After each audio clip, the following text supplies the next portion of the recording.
Hey guys, Dan at Warpaint JKU. Welcome back to the channel.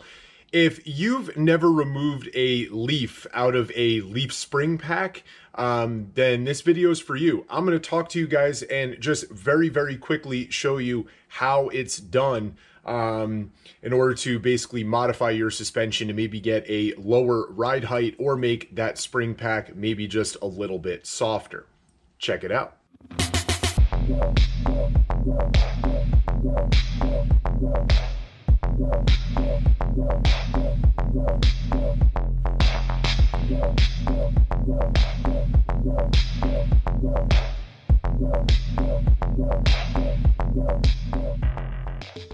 Now guys, removing a leaf out of a leaf spring pack will change the dynamics of that leaf spring pack sometimes in a huge way, right? So I don't recommend it depending upon what you are trying to accomplish. You really need to understand leaf spring suspension before you get into it.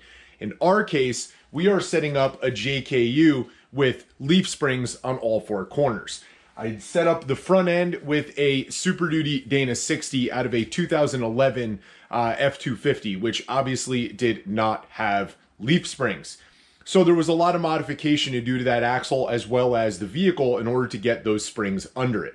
Now I used springs from a different vehicle. The spring weight was rated to the vehicle we were putting them in. All of these things are things that you need to understand and think about when potentially modifying your leaf spring pack, because it will make your vehicle handle differently and can make it dangerous. So I'm going to show you how a leaf spring pack is kind of put together, and then once it's put together, how to take it apart. It'll be a very quick video, but let's dive on in and let's check out our leaf spring. As you can see, this overload spring down here on the bottom will drastically reduce the thickness of the pack, thus making the vehicle ride a little bit shorter. Now, removing the overload spring off the bottom is very simple. You just want to take your spring pin out, remove it, put the pin back in. If you were removing other leaves or adding other leaves, you would want to use a bunch of C-clamps to basically clamp all of the springs together individually, maybe about, depending upon how many springs you have, maybe 3 on each side, and then remove your pack. That way you could remove the C-clamps one by one, remove the spring that you want, put them back together with the C-clamps, and then put your pin back in the center and line it all back up again.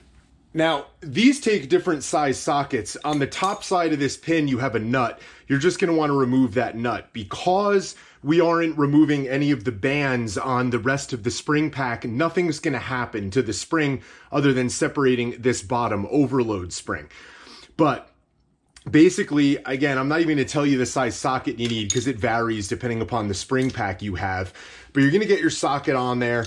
You want to break it loose, back that nut off, and once that nut is removed, basically sometimes you can tap the spring stud with a hammer to kind of knock it loose. Come right off, take that pin out of there, and then we're going to use the same pin and just put it back through the hole and then reassemble it with the same nut. Now your pin will obviously stick through a lot longer because you just removed some of the thickness. So once the nut is on, you can cut that pin down, make it a little bit shorter once you're sure. And then once you make it shorter, if you spin the nut off, it'll kind of fix your threads, right? But you definitely want to cut it after you have the nut on and that you've made it as tight as it was when you were taking it off. And guys, there you have it. It is as simple as that, okay? Now, like I said a minute ago, if you were actually removing more, sorry, phone's going crazy. If you were actually removing more than just that base spring, you would want to put a C-clamp on this bottom to the top, right? There's a few leaves, right? So that you can see there's a leaf here, there's a leaf here, there's a leaf here. You'd basically want to clamp each one of those to make sure that it doesn't come apart. Pry these off and remove them. Then remove this and remove each C-clamp together. Remember to put the C-clamps on both sides of the spring to hold the spring pack. And then just use those C-clamps to then put the new springs back together or remove a spring and hold the rest of them. Slide your pin back through, put your nut on it, and away you go.